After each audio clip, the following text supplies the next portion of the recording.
यीशु सहाय। Praise the Lord. Advent से पहले सप्ताह हर साल मृत स्मरण पर्व आता है, जो कि कलीसिया कैलेंडर के अनुसार एक महत्वपूर्ण होता है।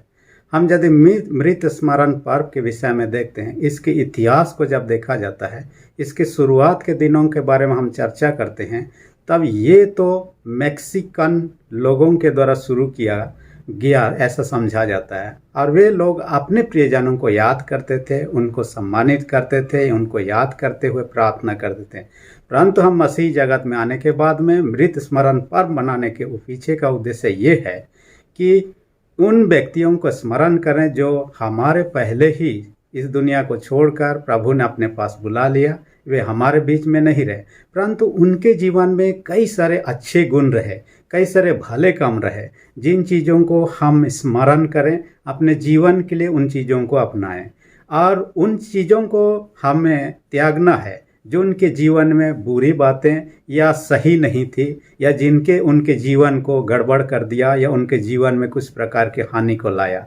उन चीज़ों को छोड़ना है। इसलिए कि हम बाइबल में पाते हैं धनवान व्यक्ति लाजर के घटनाओं में, और कहा जाता है धनवान व्यक्ति के समान नहीं जो मरने के बाद नरक में पहुंच जाता है, परंतु लाजर जो कि गरीब था परंतु ईश्वर से जुड़ा हुआ था और वह स्वर्ग में पहुंच जाता है। इसलिए हमारे प्रियजन जैसे कि धनवान व्यक्ति ने देखा और नरक में पहुंचने का उनको चिंता हुआ कि हमारे प्रियजन जो कि उनके भाई लोग हैं, ये लोग वैसे ही जीवन व्यतीत कर रहे हैं जैसा वह जीवित था वैसा, तब तो वे लोग इस हालत में रहेंगे तो ऑटोमेटिकली वे लोग भी नरक में पहुंचेंगे। इसलिए उनको बहुत चिंता हुआ कि कोई ना कोई उनको समझाए।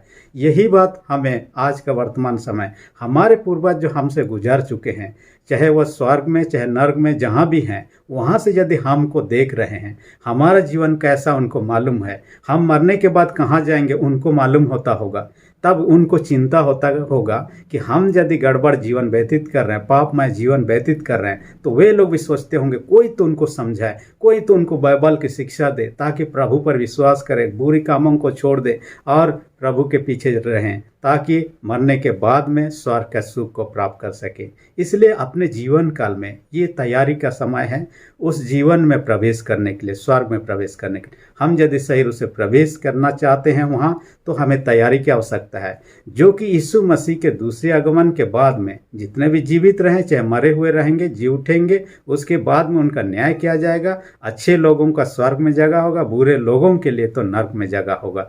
आज हम अध्ययन करेंगे दूसरा पतरस उसका 3 अध्याय 8 से 14 पद, और इसके अंतर्गत हम एक विशेष बातों की चर्चा करेंगे, प्रभु यीशु के दूसरे आगमन का दिन और उसकी तैयारी के बारे में हम चर्चा करेंगे। हम यदि इस पत्री को देखते हैं, तथाकथित रूप से ये कहा जाता है ये पतरस के द्वारा लिखा गया है, परंतु ये किसी मंडली के लिए, किसी व्यक्ति के लिए नहीं, परंतु पूरे ख्रिस्तीय समाज के लिए शिक्षा देना था, क्योंकि लोगों के बीच में उनके समय में गलत शिक्षा सब कई प्रकार के गलत शिक्षा प्रचलित था, जिन चीज़ों के कारण से लोगों का विश्वास में कई प्रकार के ठेस आने और ठोकर आने का कारण बनता था। असल में क्या होता था, कुछ लोगों का ये मानना था यीशु का दूसरी आगमन नहीं है, यानी कि उनका आगमन नहीं है, क्योंकि बाइबल में हम पाते हैं देख मैं शीघ्र आने वाला हूँ, जैसे प्रकाशित वाक्य 22 अध्याय में कहता है। और हम देखने पाते हैं कई जगह पर यीशु का आगमन की चर्चा, और चेले लोग यही शिक्षा देते थे, लेकिन यीशु आया नहीं जल्दी से, और इस कारण से लोग बोलने लगे यीशु आएगा, ऐसा आप लोगों का शिक्षा है, वो तो आया नहीं, माने वो आना ही नहीं है, क्योंकि इस दुनिया से उसका कोई लेना देना नहीं, ईश्वर का कोई लेना देना नहीं है। यीशु 2000 साल पहले आया था, मर गया, वो खत्म हो गया। इस कारण से पतरस को कहना पड़ रहा है यहाँ पर यीशु का दूसरे आगमन के बारे में। हम उसी की शिक्षा के बारे में आज चर्चा करेंगे, क्योंकि जो भ्रांत शिक्षा न केवल उस समय में था, गलत शिक्षा न केवल उस समय में था, कई लोग अभी भी सोचते होंगे इतना दुनिया बदल रहा है, इतना दुनिया पाप से भर रहा है, क्यों यीशु नहीं आ रहा है। हालांकि यीशु का आगमन अपना समय पर होने वाला है। इसलिए सबसे पहली बात जो इसके अनुसार दूसरा पतरस 3:8 से 14 के अनुसार हम देखेंगे, पहली बात जो है आगमन में विलंब का कारण क्या है, यानी यीशु का दूसरे आगमन होना निश्चित है, यह 100% है। हम इससे कुछ भी इधर उधर ना सोचें, क्योंकि यीशु के बारे में हम जानते हैं पुराना नियम में जितनी बातें लिखी गई सब चीज़ पूरा हो चुका है। आने वाले दिन में जो पूरा होना है कहे कि पिछले वाला चीज पूरा हो चुका, आने वाला दिन भी पूरा होना है, यीशु अपने समय पर आएगा ही आएगा, ये 100% है। परंतु वह अभी तक नहीं आया क्योंकि चेले लोग भी शिक्षा देते थे शीघ्र आने वाला है, और अब तक नहीं है। आजकल भी दुनिया में आप देखिएगा यीशु का आगमन शीघ्र होने वाला है। कई लोग डेट निकाले, डेट पार हो गया। बीते वीडियो में हम लोग चर्चा कर चुके हैं, कई लोगों का लिस्ट हम लोग चर्चा किए हैं, कौन कौन सा डेट उन्होंने दर्शाया है, और उस डेट पर पार होने के बावजूद भी क्या हुआ, कुछ नहीं हुआ।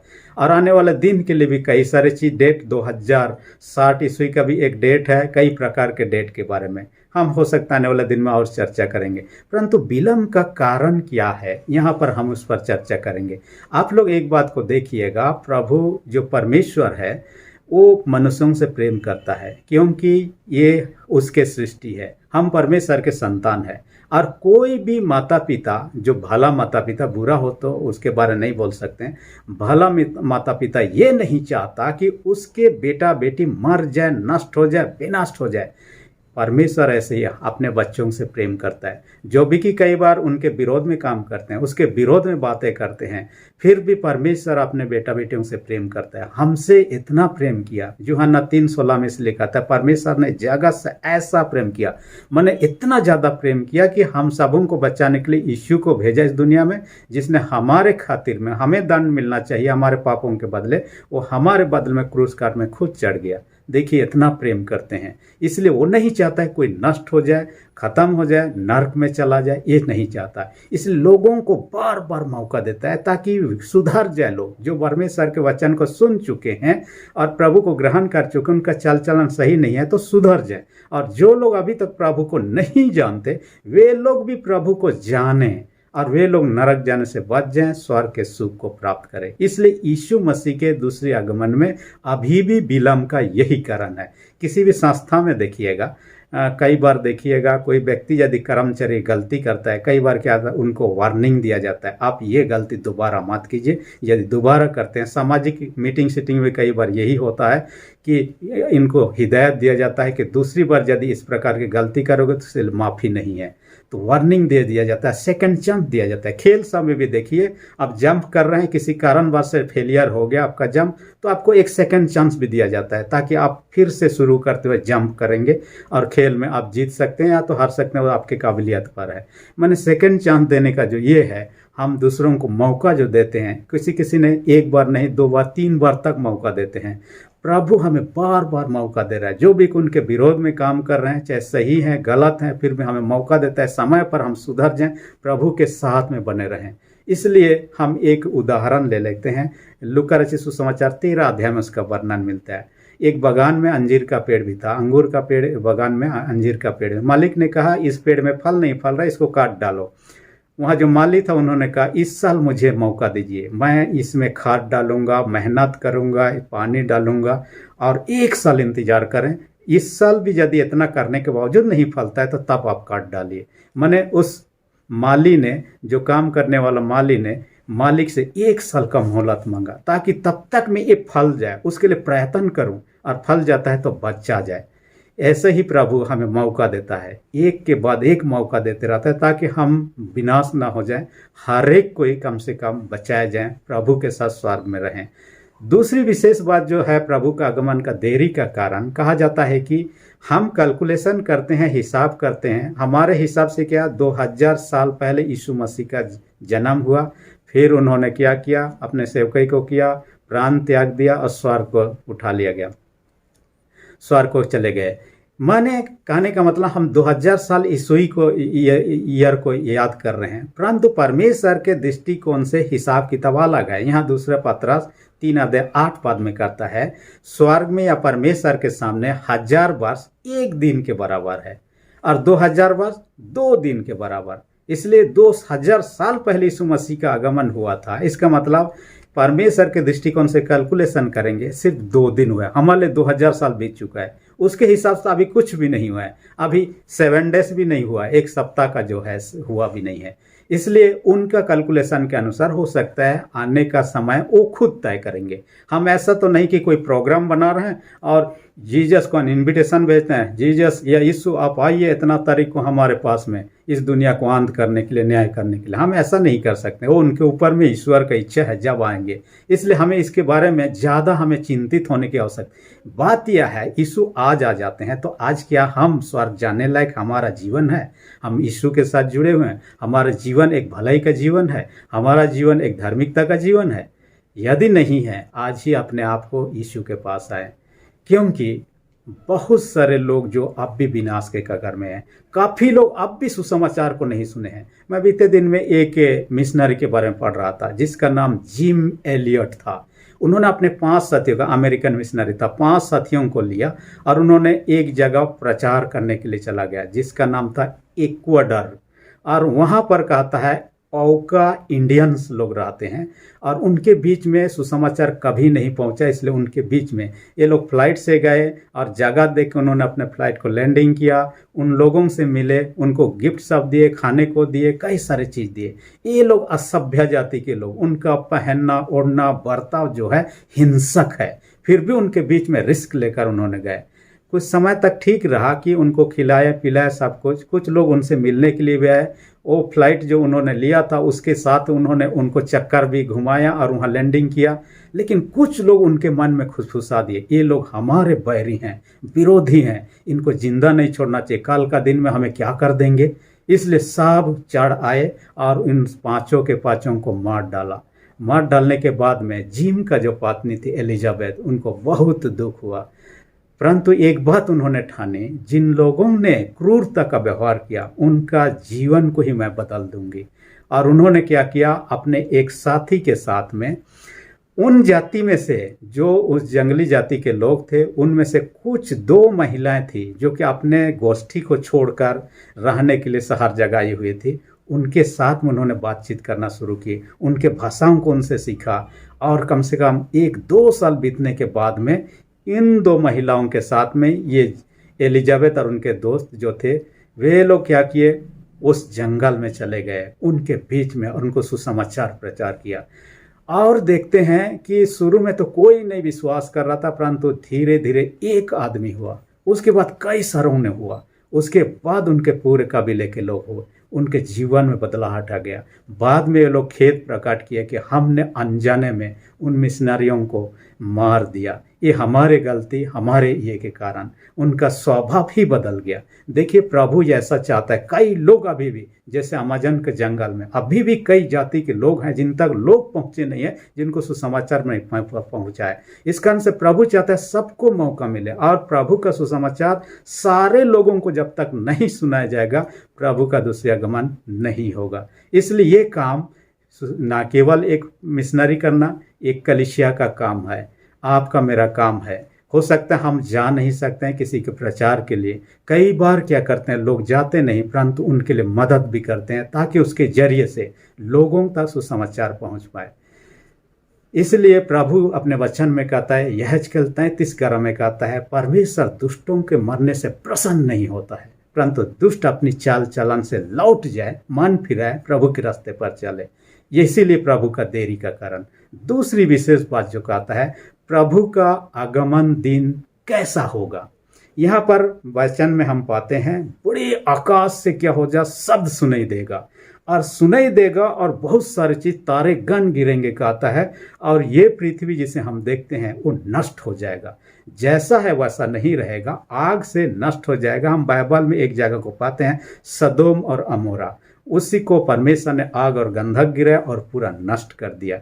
आज यदि विश्व को देखते हैं, कुछ इस प्रकार के नाश की ओर बढ़ते जा रहे हैं, क्योंकि लोग क्या कर रहे हैं, न्यूक्लियर बम, एटम बम, क्या क्या बम सब निकालते जा रहे हैं और ये अपने रक्षा के लिए बना रहे हैं परंतु दूसरे को अटैक के लिए भी बना रहे हैं। और इसका उदाहरण हम देख पाते हैं द्वितीय विश्व युद्ध के समय, सेकेंड वर्ल्ड वॉर के समय में जापान के हिरोशिमा और नागासाकी में जब अमेरिका ने बम गिराया, उस बम के कारण से लाखों लोग मर गए, जितना पेड़ पौधा था सब जल गया, लोग मुरझा गया, लाखों के लोग मर गए, हाँ बिल्डिंग सब ध्वस्त हो गया। और ऐसा करके हम एक नमूना देख लिए हैं कैसे आग निकालता है, जिनके कारण से जितने भी चपेट में आता है सब चीज़ नष्ट होते जाता है। तो आने वाला दिन में अभी कंपटीशन चलते जा रहा है, कौन कितना बड़ा और शक्तिशाली बम बनाता है। इस कारण से कई लोग क्या करते हैं, बम बनाने का कंपटीशन में एक दूसरे देश से लगे हुए हैं। हो सकता है आने वाले दिन में क्या होगा, इसके लिए बहुत सारा लड़ाई होगा, और लड़ाई भी होगा, और कौन सा बम कहाँ गिराया जाए, कौन देश नस्ता नबुस्त हो जाएगा, ख़त्म हो जाएगा, हम नहीं जानते हैं। इसके लिए कुछ लोग तैयारी भी कर रहे हैं। जैसे कि मैं बीते दिन में एक चीज़ का डूम्सडे प्लान के बारे में, जो अमेरिका और रसिया के पास में है, और बीते दिन में एक न्यूज आया कि रसिया के पास जो डूम्सडे प्लान है, डूम्सडे मतलब है अंतिम दिन या विनाश का दिन के बारे में ही चर्चा करता है, और उस दिन कैसे हम बच सकते हैं उसके लिए प्लान बनाया गया। मतलब परंतु रसिया के पास में जो प्लेन था, उस प्लेन में चोरी हो गया। वो सर्विसिंग के लिए कहीं गया हुआ था, लिया गया था जहाँ सर्विसिंग सेंटर है, वहीं से उसके अंदर का कई सामान सब चुरा लिया गया। हालांकि उस प्लेन के बारे में कहा जाता है ये सबसे सुरक्षित प्लेन है। और आप कह सकते हैं ये जितना प्रकार का बम की चर्चा हम करते हैं, कोई भी बम फोड़िए उसमें, उस पर कुछ होने वाला नहीं, उतना बम प्रूफ जो है। इस प्रकार का न्यूक्लियर बम फोड़िए तो भी उसमें आदमी जो है सुरक्षित रह सकता है, और आकाश में कई दिनों तक उड़ते हुए आकाश से वो कंट्रोल कर सकता है। बम को जो पृथ्वी पर रहेगा उसको कंट्रोल कर सकता है, ताकि कहाँ गिराया जाए, क्या किया जाए। आकाश से वो कंट्रोल कर सकता है, पानी के अंदर में, समुद्र के अंदर में जो पनडुब्बी है उसको कंट्रोल कर सकता है। माने उस डूम्सडे प्लेन में इतने सारे उपकरण हैं जो कि आकाश में हफ्ता महीना दिन रह के भी पृथ्वी पर वो कंट्रोल करते हुए कहाँ क्या करना है वो कर सकता है। और उसमें लगभग 100 से अधिक लोग बैठ सकते हैं, और वहाँ पर जाके वे लोग सुरक्षित रह सकते हैं। यदि ये दुनिया जलते रहे, कुछ भी होते रहे, हम सुरक्षित रहेंगे, लेकिन कितना दिन रहेगा, उसके बाद तो इस दुनिया ख़त्म हो जाएगा तो क्या होगा। तो समस्या ये नहीं है कि इस प्लेन का समस्या है, परंतु ये प्लेन हमेशा के लिए किसी को बचा नहीं सकता है। मनुष्य को मरना ही है एक ना एक दिन, परंतु सच्चा रूप से हम बचना चाहते हैं तो यीशु मसीह पर विश्वास करना है। उस भयानक दिन आने से पहले यीशु के साथ जुड़ जाइए, उसके विश्वास में बने रहे, क्योंकि यीशु के द्वारा ही हम स्वर्ग के उस सुरक्षित स्थान को पहुंच सकते हैं। क्योंकि उस स्वर्ग जाने के लिए कोई प्लेन नहीं है, कोई रॉकेट बना नहीं है, कोई साधन नहीं है जिसके जरिए से हम उड़ के जा सकते हैं। वहाँ तो लेने वाला सिर्फ यीशु मसीह। यूहन्ना 14:6 में कहता है, मार्ग सत्य और जीवन मैं ही हूँ, बिना मेरे द्वारा कोई पिता के पास पहुँच नहीं सकता। यहाँ पर वचन में कहता है उस दिन चोर के समान आने वाला है। चोर कैसे आता है हमें पता नहीं है। मत्ती 24 उसका आप देखिएगा 43 में पाइएगा। चोर का आगमन के बारे में यदि मालिक को पता रहता, घर के मालिक को, जगते रहता इस घड़ी चोर आने वाला है, लेकिन पता ही नहीं रहता है। चोर अचानक से आता है, चुरा के लेता है। वैसे यीशु मसीह का आगमन कभी भी हो जाएगा चोर के समान। इसलिए हमें सिर्फ अपने आप को सुरक्षित रखना है। मैंने एक चोर के बारे में पढ़ा था, और उस चोर क्या किया, एक धनी घर में जाने के लिए, चुराने के लिए कई दिनों से सेंध लगा रहा था, और किसी के जरिए से धनी आदमी को भी खबर मिल गया कि चोरी इस डेट को होने वाला है। उन्होंने पुलिस को इन्फॉर्म किया। पुलिस वालों ने दिन और रात ड्यूटी लगा दिया ताकि चोरी ना किया जा सके। वो धनवान व्यक्ति, बहुत पहुंच वाला व्यक्ति है, और उस घर में पुलिस का पहरा होते हुए शाम के समय एक व्यक्ति कार से आता है और अटैची पकड़ा हुआ रहता है, और वो धोती पहना और कमज़ोर हालात में था। उन्होंने कहा कि मेरे को साहब को, जो मालिक है, उसको पैसा देना है, और अटैची में भरा हुआ है। उन्होंने कहा हम लोग दे देंगे। नहीं, ऐसा नहीं हो सकता है, क्योंकि मुझे हिसाब तो बताना होगा, फिर बाद में विश्वास करना करें। जब उस मालिक को बताया गया तो उन्होंने कहा अच्छा पैसा देने आ रहा है तो भेज दीजिए। पैसा देने के लिए गया। उन्होंने कहा सबके सामने तो नहीं, जहां आपका तिजोरी है वहां चलिए, ताकि आप निकालते हुए गिनती करते आप डाल दीजिए। ये आपके लिए भारी रकम है, इसलिए इसको सुरक्षित रखा जाए। और ये लोग दोनों अंदर में रूम में चले गए। जैसे चले गए, दरवाज़ा बंद किया, उसके बाद में वो चोर जो था असली रूप दिखे। असल में वो बुजुर्ग आदमी नहीं था, वो बहुत ही हट्टा कट्टा जवान और चोर था। उन्होंने भेष बदल कर गया हुआ था, धोती पहना हुआ था, और लोग बुजुर्ग समझ बैठे, और एक पैसा देने वाला समाज के उनको अंदर आने दिया, लेकिन अटैची के अंदर पैसा नहीं था, कोई ईंटा भरा हुआ था। उसके बाद में उस मालिक को बंधक बना लिया, उसके हाथ पैरों को, मुंह को बांध दिया, उसके तिजोरी खोल के उसमें से जो चीज़ था अपने अटैची में डाला, और डाल के चुपचाप से निकल गया।